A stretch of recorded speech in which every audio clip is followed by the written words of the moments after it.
That's why I don't use my left hand as much. Now, like, I don't like restrict my movements as much.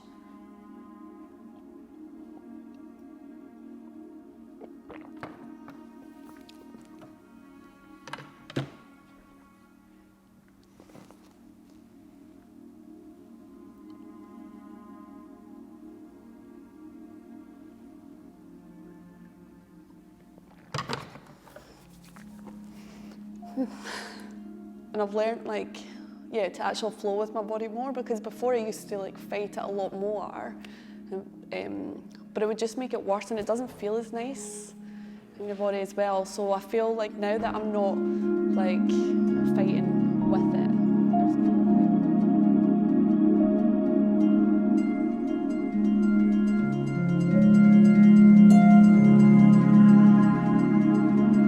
When I was younger, in restaurants, I'd get really anxious about having to pick up a drink, but I would be too nervous and shy to ask for a straw. So I would just sit there and I could be so thirsty, and I would just look at the drink the whole time, thinking about how much I want to drink it.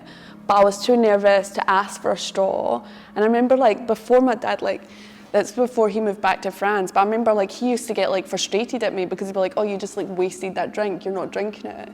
But it was just because I was too anxious to ask for a straw. And I realised so now, even not now, I'm not anxious with drinking, but because it's an automatic programming, with certain things, it's when people say stay still or be still, that was such a trigger, because I'd be like, right, I'll try, and then it would have the opposite effect. I was born in France but grew up in Scotland, and I moved to Australia when I was 21. It was meant to be just for 1 year, but I'm still here 7 years later. So I was born with a condition called myoclonus dystonia. I didn't show symptoms until I was about 3 years old, my mum said.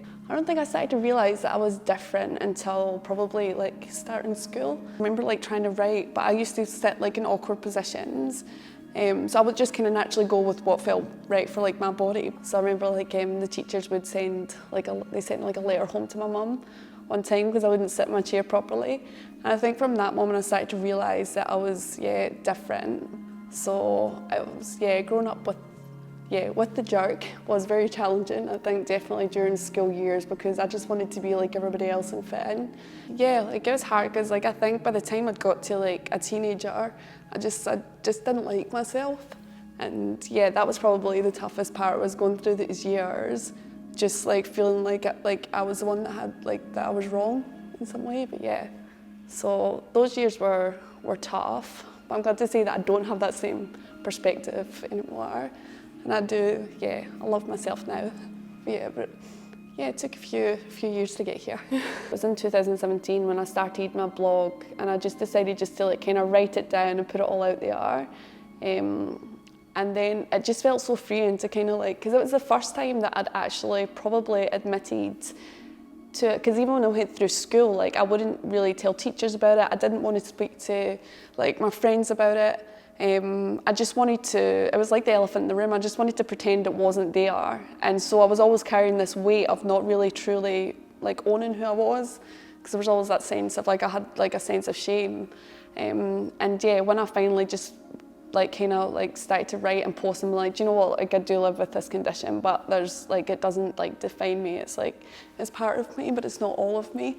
The most beautiful thing is when you own your uniqueness.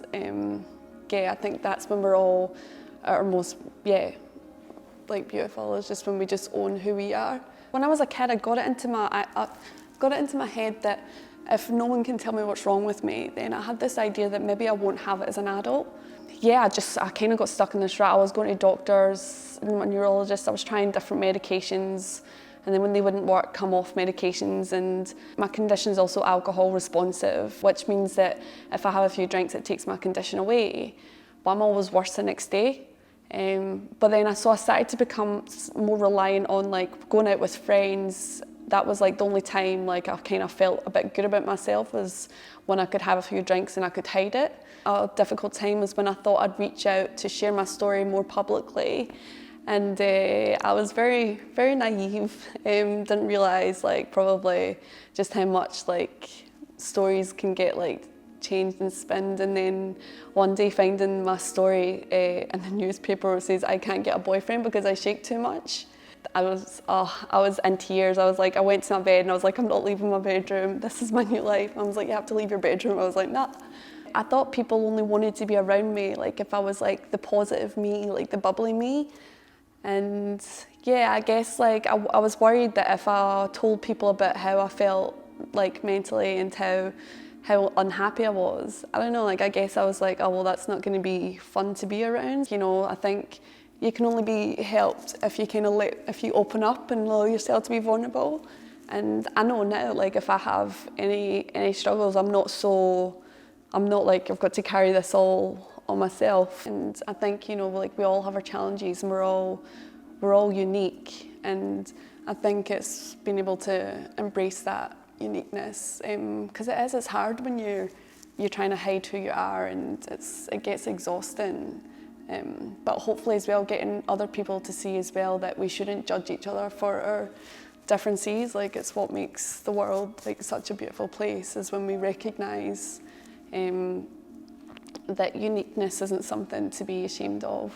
It's how we learn from each other, it's how we grow, and it's beautiful to see, yeah, that. So I guess I just hope, like, you know, that more people realise that.